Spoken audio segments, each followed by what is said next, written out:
اگر آپ کو ایمان اور یقین حاصل ہو تو پھر دعا کریں اللہ اس پر استقامت عطا فرمائے، پھر اس پہ ڈٹ جائے۔ نبی پاک صلی اللہ علیہ وسلم نے فرمایا میں اس بات کا خوف نہیں کرتا کہ میری امت کمزور ہو جائے گی، اس بات کا ڈر نہیں کہ پیسے ختم ہو جائیں، نہ یہ خوف ہے کہ بھوکی مرے گی۔ حضور کس بات کا خوف ہے؟ تو نبی پاک نے فرمایا خوف یہ ہے کہ ان کا یقین کمزور ہو جائے گا۔ یاد رکھیں اگر اعتبار نہ ہو تو گھر نہیں چلتا، تو اگر اللہ رسول پر یقین کامل نہ ہو تو پھر بندہ مسجد نہیں آ سکتا، پھر اس کا دین نہیں چلتا، پھر اس کے لیے مشکل ہے نماز، پھر اس کے لیے مشکل ہے راہ خدا میں خرچ کرنا۔ میرے نبی پاک نے فرمایا یوں نہ کہا کر کہ یا اللہ چاہے تو دے چاہے تو نہ دے، جب مالک سے مانگ تو کہا کر یا اللہ تجھی سے مانگنا ہے، میں لے کے اٹھوں گا، تو مجھے دے گا۔ فرمایا جتنا تیرا یقین کامل ہوگا اتنا ہی اللہ تجھے جھولی بھر کے عطا فرمائے گا۔ کمزور سا مسلمان، لڑکھڑاتا سا مسلمان دیکھتا ہوں کرتا ہوں، اور یہ بھی نہ دیکھا کریں بھائی ایمان یقین کو استقامت کے درجے پہ لیں، یہ نہ دیکھا کریں کہ وہ کیسے دے گا، وہ کسی وسیلے کا محتاج نہیں ہے، وسیلے کو پسند کرتا ہے، پر وسیلے کا محتاج وہ بغیر وسیلے کے بھی دے دیتا ہے۔ ہر آدمی ماں باپ کے ذریعے پیدا ہوتا ہے، اگر پیدا کرنا چاہے تو جناب عیسیٰ کو بغیر باپ کے پیدا کر دیتا ہے، اگر پیدا کرنا چاہے تو حضرت آدم کو بغیر ماں اور باپ کے پیدا کر دیتا ہے۔ جب یقین رکھے، یقین قرآن مجید پڑھیے، حضرت موسیٰ علیہ السلام فرعون کے دربار میں کھڑے ہیں، چاروں جانب دشمن ہی دشمن ہے، جادوگر آ گئے، انہوں نے سانپ چھوڑے، حضرت موسیٰ کے ہاتھ میں ڈنڈا تھا۔ حضرت موسیٰ کہتے ہیں یا اللہ کیا کروں؟ تو اللہ تعالیٰ نے فرمایا اپنا عصا پھینک دو۔ کہنا چاہیے تھا نا کہ یا اللہ ایک ہی تو شے ہے، اتنے سانپ ہے، بچانے کے لیے ڈنڈا ہے وہ پھینک دوں؟ ڈنڈا پھینکا جاتا ہے، سانپ کو دیکھ کر کے قابو کیا جاتا ہے۔ یہ میرا اور آپ کا ذوق ہے نا، لیکن انبیاء کرام کا انداز ملاحظہ کیجئے میرے عزیزو۔ اللہ فرماتے ہیں ڈنڈا اے موسیٰ ڈال دے اپنا عصا، پہلے نہیں فرمایا کہ سانپ بن جائے گا، فرمایا بس تو ڈال دے۔ میں اور آپ ہوتے ہیں تو سام سامنے ہے، ڈنڈا ہاتھ میں ہے، ہم کہیں گے عجیب بات ہے، یہی تو دفاع کی چیز ہے، اسی کو ڈال دوں تو بچوں گا کیسے؟ کہا ڈال دو، تو حضرت موسیٰ نے ڈال دیا، کہا میرے رب کا حکم ہے تو میرے لیے بہتر ہی ہوگا۔ اللہ فرماتے ہیں جب موسیٰ نے ڈالا تو میں نے اس ڈنڈے کو، اس عصا کو اژدہا بنا دیا۔ اب کبھی عصا بھی اژدہا بنے، کبھی چھڑی بھی بہت بڑا اژدہا بنی ہے، لیکن قرآن کہتا ہے جناب موسیٰ نے ڈالا تو اللہ نے اژدہا، بلکہ اس سے پیچھے چلیے، عورتیں کمزور یقین کی ہوتی ہیں نا، جناب موسیٰ پیدا ہوئے تو اللہ فرماتے ہیں میں نے موسیٰ کی ماں کے دل میں بات ڈالی، ماں کے دل میں، صندوق میں ڈال کے تو اس کو دریا میں بہا دے۔ اور بھائی صندوق میں کہہ سکتے ہیں نا آکسیجن کیسے جائے گی، اور دریا میں بچے بچنے کے لیے ڈالے جاتے ہیں کہ ڈوبنے کے لیے ڈالے جاتے ہیں؟ ماں کے دل میں یقین کمزور نہیں تھا ماں کا۔ انبیاء کے ماں باپ موحد ہوتے ہیں، دین کو ماننے والے، ماں کے دل میں اللہ نے بات، اللہ قرآن میں کہتے میں نے وحی کی، میں نے القاء کیا، میں نے بات ڈالی۔ حضرت موسیٰ کی ماں کہتی ہے میں نے ڈال کے نا سمندر میں بیٹا، میں نے سمندر میں بیٹا ڈال کے صندوق میں بند کر کے رب کے حوالے کیا۔ آپ فرماتے ہیں میرے مالک کا بھروسہ کیا تو پھر میرے مالک کا کام دیکھو، کمال دیکھو، میں نے دریا میں ڈالا، اللہ نے فرعون کے گھر میں میرے بیٹے کی پرورش کرا دی۔ یہ یقین کہ حضرت موسیٰ کے پاس قوم آئی، قرآن پڑھیے، کہ جناب پانی چاہیے، وَإِذِ اسْتَسْقَىٰ مُوسَىٰ لِقَوْمِهِ، موسیٰ نے اپنی قوم کے لیے پانی مانگا، ہم نے کہا فَانْفَجَرَتْ مِنْهُ اثْنَتَا عَشَرَةَ عَيْنًا، اپنا ڈنڈا پتھر پہ مارو۔ عقل والا آدمی ہوتا تو اڑ جاتا، کہتا یا اللہ پتھروں سے بھی کبھی پانی نکلا ہے؟ اضرب بعصاک الحجر، مارو پتھر پہ ڈنڈا۔ اللہ کے نبی نے منٹ نہیں لگایا، ٹھا کر کے ڈنڈا لگایا، فَانْفَجَرَتْ مِنْهُ اثْنَتَا عَشَرَةَ عَيْنًا۔ اللہ فرماتے ہیں جناب موسیٰ نے ایک عصا مارا، میں نے 12 چشمے جاری کر دیے۔ تو لے تو اللہ کرتا ہے، اللہ کہتا ہے پڑھ نماز روزی دوں گا، کہتا ہے سوچتا ہوں۔ اللہ فرماتا ہے آجا مسجد میں تیرا ہو جاؤں گا، کہتا ہے دیکھتا ہوں۔ رب فرماتا ہے تو میرے محبوب کی غلامی کر، میں تجھے محبوب بنا لوں گا۔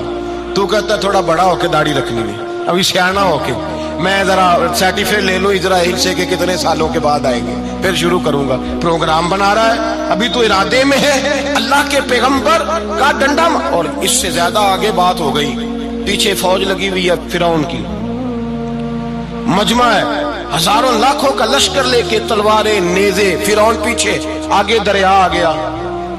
حضرت موسیٰ علیہ السلام کھڑے ہیں، اب کدھر جائیں؟ اللہ پاک نے فرمایا مارو ڈنڈا۔ کہاں؟ پانی پہ ڈنڈا مارو۔ اب حضرت موسیٰ علیہ السلام پانی پہ ڈنڈا مارے تو پانی ابھرے گا، اس سے زیادہ کیا ہوگا؟ پہلے پتھر پہ ڈنڈا مروایا تو پانی نکلا، اب پانی پہ ڈنڈا مروایا فَإِذْ فَرَقْنَا بِكُمُ الْبَحْرَ فَأَنْجَيْنَاكُمْ وَأَغْرَقْنَا آلَ فِرْعَوْنَ۔ اللہ فرماتے ہیں موسیٰ نے پانی پہ ڈنڈا مارا تو میں نے پانی میں رستے بنا دیے۔ ایک جگہ ڈنڈا مارا تو پانی نکل آیا، دوسری جگہ عصا مارا تو پانی خشک ہو گیا، 12 چشمے بن گئے، 12 رستے بن گئے دریا میں سے۔ حضرت موسیٰ علیہ السلام گزر گئے اور اللہ فرماتے ہیں فرعون بھی آیا تو اسے میں نے غرق کر دیا، اور وہ کھڑا دیکھتا ہی رہ گیا کہ بنا کیا ہے۔ جب یقین کامل نصیب ہوتا ہے، اعتماد کی دولت اللہ دیتا ہے، جب انسان کو یہ انشراح صدر ہو جاتا ہے کہ میری نجات خدا کے حکم میں ہے اور رسول اللہ کے قدموں میں ہے، جب اسے یہ انشراح حاصل ہوتا ہے تو پھر نماز کا لطف آتا ہے۔ غور کیجئے کیا جملہ کہہ دیا میں نے۔ پھر اسے نماز کا پھر اسے نماز بوجھ نہیں، بلکہ نماز نہ پڑھے تو اس پر بوجھ ہوتا ہے۔ پھر قرآن مجید اس کی روح کا ساتھی ہو جاتا ہے، پھر عبادات، تقوی، پرہیزگاری، پھر وہ ایک سنت کے چھوٹنے پر پریشان رہتا ہے۔ جب یقین کی دولت نصیب ہوتی ہے، قرآن مجید فرقان حمید نے کہا ایمان لاؤ تو پھر ایمان پہ ڈٹ جاؤ، مسلمان بنو تو پھر اسلام پر۔ پھر یہ جو کمزوری ہے نا، یہ دیکھتے ہیں، کرتے ہیں، چلتے ہیں، ابھی کل ابھی پرسوں بہانے ہیلے، ابھی میں نماز شروع کرتا ہوں دیکھتا ہوں لا الہ الا اللہ محمد الرسول اللہ صلی اللہ علیہ۔ جب کسی نے کلمہ پڑھا تو اس پر پورا دین ضروری ہے، پورا۔ اب وہ یہ نہیں کہہ سکتا کہ تھوڑا تھوڑا کر کے آؤں گا۔ یقین کی دولت نعمت ہے۔ اللہ پاک قرآن مجید میں فرماتے ہیں ان الذین قالوا ربنا اللہ ثم استقاموا، جنہوں نے کہا کہ اللہ ہمارا رب ہے اور پھر وہ اس پر ڈٹ گئے، پھر اس پر وہ کہا تو ڈٹ گئے، کھڑے ہو کر نہیں اللہ ہی رب ہے، اللہ ہی دینے والا، اللہ ہی مالک، اللہ ہی ہمارا رازق ہے، رب ہی ہمارا سب کچھ۔ جب ڈٹ گئے تو فرمایا تتنزل علیہم الملائکہ، پھر میں ان کی مدد کے لیے آسمان سے فرشتوں کا نزول فرمایا کرتا ہوں۔ فرشتے کیا کہتے ہیں؟ اللہ تخافوا ولا تحزنوا، غم نہ کرنا، خوف نہ کھانا، وابشروا بالجنۃ التی کنتم توعدون، ہم تو تمہیں اللہ تبارک و تعالیٰ کی اس جنت کی خوشخبری دینے آئے ہیں جس کا رب نے تمہارے ساتھ وعدہ کیا ہوا ہے۔ پھر فرشتوں کا نزول ہوتا ہے، لیکن شرط کیا ہے کہ ایمان لائے، اور پھر ایمان پر پھر یہ نہ سوچے کہ وہ کس طرح دے گا، وہ کیسے عطا کرے گا، وہ میری مدد کس طرح کرے گا، نظام کیسے چلے، ڈٹ جائے کہے میرے اللہ کا حکم ہے تو میں نے حلال ہی کھانا ہے، میرے رب کا حکم ہے تو میں نے تھوڑے پہ ہی گزارا کرنا ہے، میرے مالک کا حکم ہے تو میں نے اپنی جیب دیکھنی یا دوسرے کی نہیں دیکھنی، میرے رب کا حکم ہے تو میں نے اس کی اطاعت میں رہنا۔ جب ڈٹ جائے گا اللہ کے احکامات پر، جب ڈٹ جائے گا تو اللہ فرماتا ہے پھر میں تیری مدد کے لیے فرشتوں کا نزول کروں گا۔ نبی پاک صلی اللہ علیہ وسلم نے فرمایا 2 دولتیں اگر کسی کو اللہ دے دے تو سمجھے اللہ نے اسے دنیا کی سب سے زیادہ دولت عطا فرما دی۔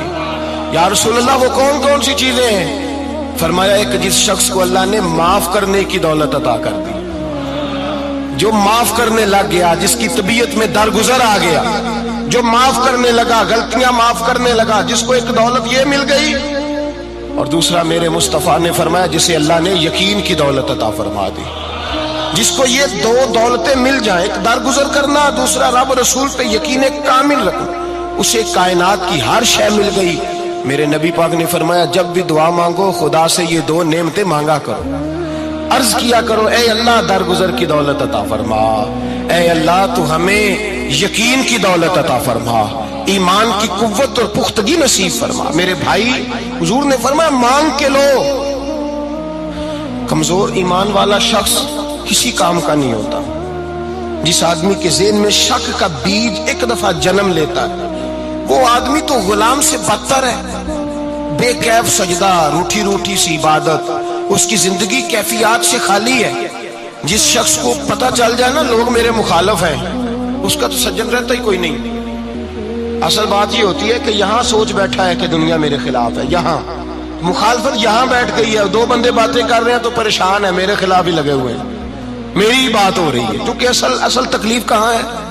اور اگر یہاں یقین کامل ہو گیا نا کہ سارے مجھ سے پیار ہی کرتے ہیں، تو پھر دو بندوں کو بات کرتا دیکھیں گے تو یہی سوچے گا میری تعریفیں کر رہے ہیں۔